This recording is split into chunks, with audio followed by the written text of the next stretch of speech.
Okay, Andrew, you're going to solo, and I'm going to try and be a good rhythm player. I'm going to try and poke out in all your little holes that you leave, All right. okay? So I'll have to leave some in that case. Yeah.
Hey, this is Tim Pierce. That's my friend Andrew Synowiec. And Andrew has a full-time job as a guitar player.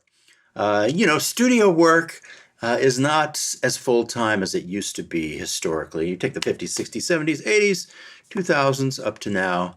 But in Nashville and LA, there are some full-time jobs. But here in LA, the way you make that happen these days is with a wide range of skills. And in Andrew's case, that has to do with being able to play any style, being able to sight read, and being very cool under pressure, and get any sound, really. A lot of the same things it's always been, but it's particularly important here in LA for film composers to be able to have everybody sitting in the room be able to play anything the first time perfectly. Then if they do it again, it's a matter of interpretation.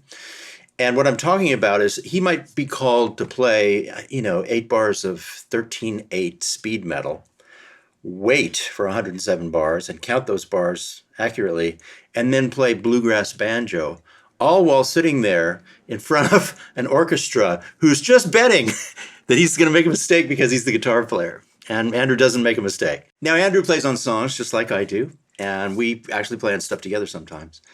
But what fills in a lot of his days and makes him so busy is all of this motion picture and television stuff that he's becoming the go-to guy for. These guys can be any kind of guitarist on demand.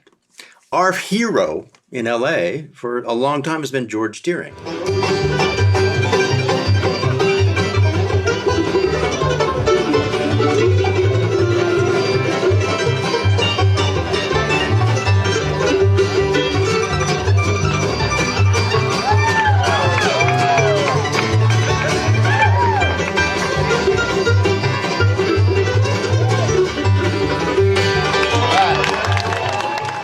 George has kind of been the archetype for a great studio musician.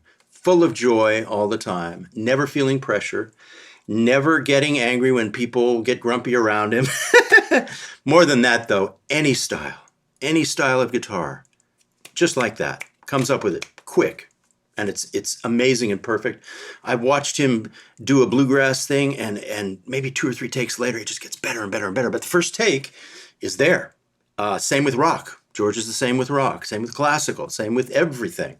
So George has been our hero. George has a specific seat at this theater that we like in LA called the ArcLight, that he sits and watches all the movies he plays on. The ArcLight has reserved seating, so he can sit in this one seat and experience his guitar playing on one motion picture after another. So one thing that happens when you get busy working for great artists and composers and songwriters and singers and all manner of people, trying to give them everything they dream of, you actually want to have your own dream. So you end up making a solo record if you're, a working musician. So Andrew just released his first solo record, Second Story. I got to be featured on 3 songs. We did a gig at the Baked Potato. He took that band into the studio and recorded this record with John Paterno. We're doing another gig at the Baked Potato this May 1st. If you're in the LA area, come on down. It's a Wednesday night. Stay up late. It should be really fun. So the song that Andrew and I just played is from his record. It's called Triad Dazed. That solo he just did was a continuous 3-minute solo. He's quite a wonderful improviser. So I'm going to look at one riff from that I wanted to know about. Just one riff. We'll kind of break it down. And then we look at another section of the song that has some interesting chords that I get to solo over. And then we have our conversation about scheduling and when 2 people want you at the same time. There are links below that you can click. There's a link for the masterclass, my online masterclass, which we're up to over 100 hours of lessons and content. I think well over 1,000 videos, probably 1,100, 1,200 videos. There's also a link below for Andrew to get his solo record and to find out, get his credits and find out really who he is and what he's done, which is a lot of stuff at this point. And then also there's a link for John Paterno. The sounds he got are so good. They're almost edible. I don't know quite how he did it. So look up John. So here's a replay of Andrew's ascending lick at 2 minutes and 37 seconds.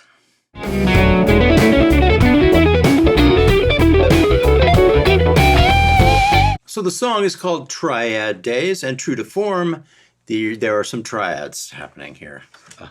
What would Triad Dazed be without triads? He starts with an E shape, starting on this G sharp at fret 6, then A, then D, then B minor, E, A, D. So you see the shapes are very familiar. Then G, and that begins to break out of the E Mixolydian scale that, is the correct scale for this thing. Let's look at the right hand. He's doing pick, pick, pull.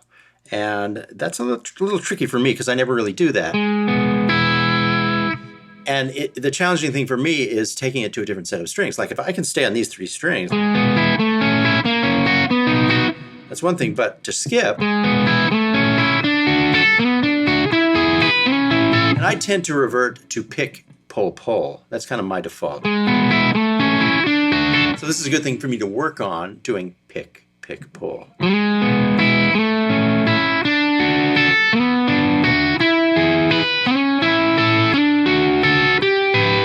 And like I said, the challenge is switching to the different set of 3 strings and doing the same thing over here. It comes pretty quickly though when you practice it.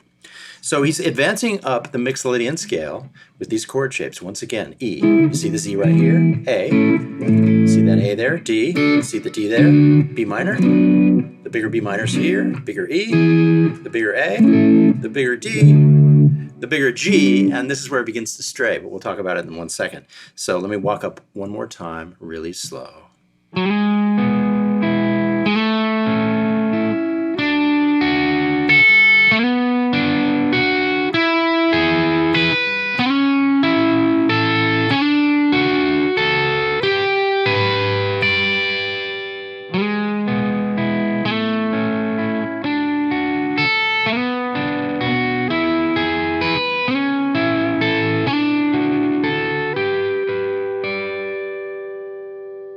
So the G triad makes it kind of bluesy because it's the flat third in E. Very familiar. Many times we've heard G over the E.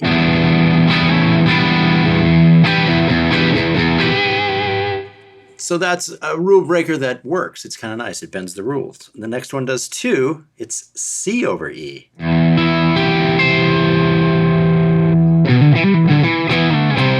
The C is always used in the key of E. So that's a nice bending thing. Bending that rule. Then he does something really unusual. Now he goes to the E. That's C to that E. That's nice stretch. So he's back to E mixolydian. Then the next thing he does, he plays this F triad up here. Now it's a nice dissonant thing over the E, but what he's really doing is telegraphing G mixolydian, which is what the band is about to land on. So it's just foreshadowing the G mixolydian that's coming up. I mean, that F is basically F over G, which is a cousin of the G sus that's written on the chart and that the band is coming to. So now he finishes out with F to G here. And then a big pull. The G tonic right there. So this last little section lands on G, C, E, F, F again, lower inversion, and G. It's kind of unusual up here, and I'm thinking his brain is operating pretty fast because he's making these kind of unusual choices very quickly and in anticipation of the next key. But I'm going to do it really, really slow here in Pro Tools. I've put a track down, a low E playing, and it's at a really slow tempo. So this will kind of show you compositionally how interesting this is and how good it is actually at a very slow speed, as if it were just a piece of composed music.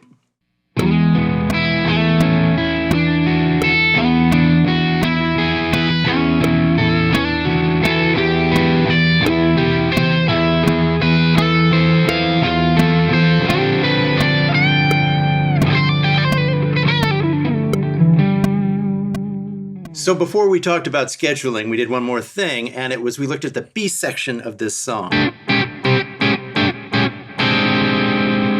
Really cool chords. But the cool thing is you can just play in G minor over them. And Fred, the keyboard player, is a very advanced jazz musician.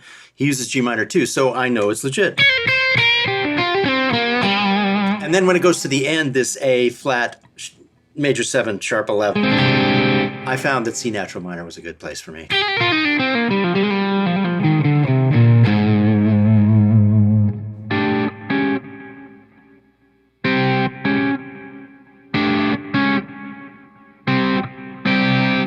How do you voice that last chord?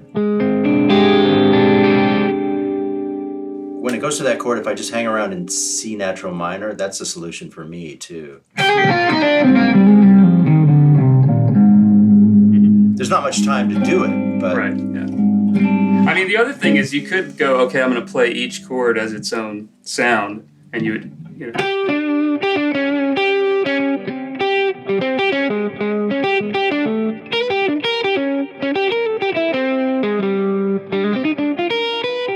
But you probably could take that anywhere. Like if you took it up inversion, what would that look like?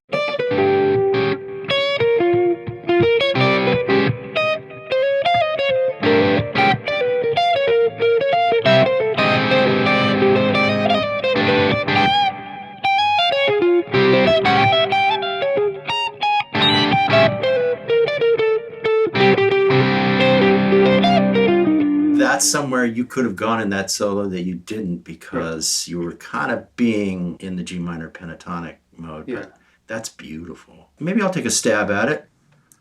See what happens.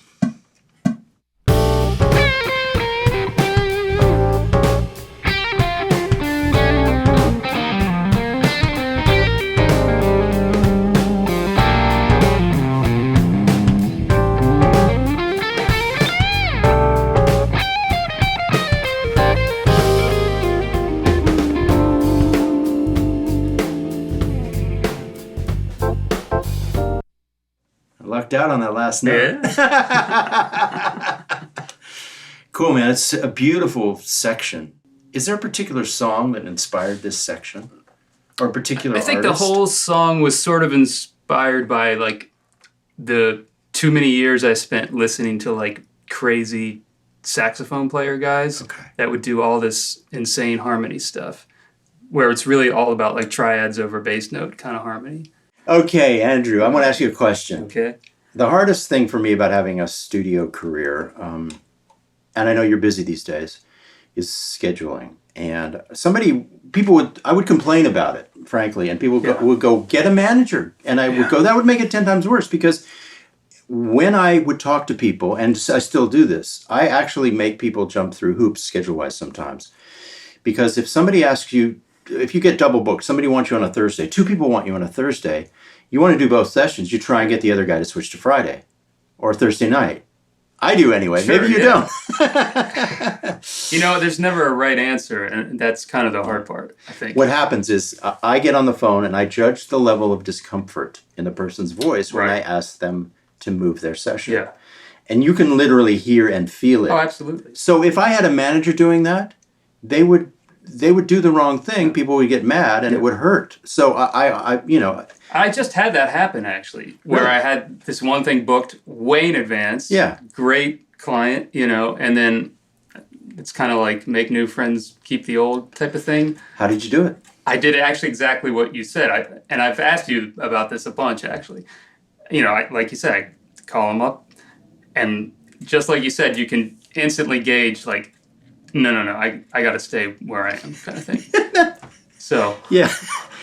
Then what happens is the nicest people keep getting pushed back sometimes. Yeah. I've had it happen where I bumped somebody 2, 3, 4 times because they're nice. And they go, sure, I understand. You want the work? I'm fine with that.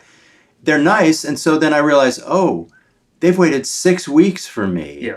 And then I get on it and I get to them. So it's kind of ironic that the people who are most supportive and nice sometimes end up getting the short end of the stick. And that's something I remember too, is to try not to abuse it, because the people who are demanding, they keep their slot.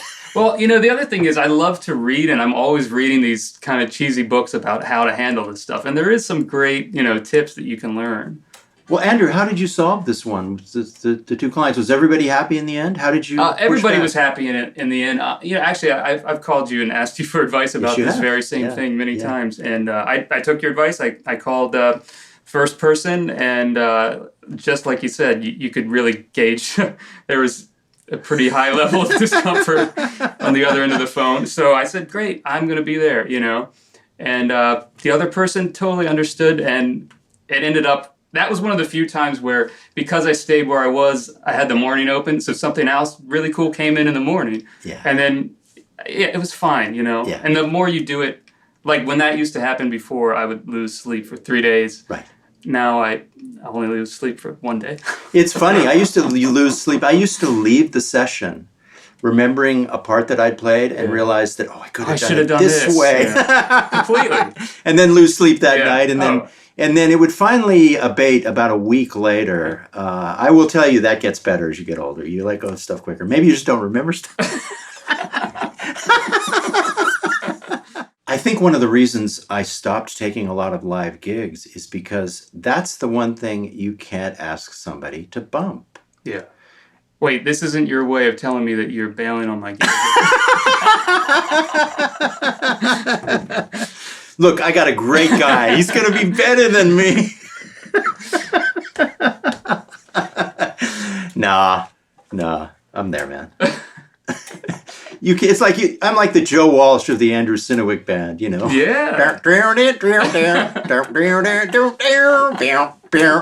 You can't live without that. Life's been good.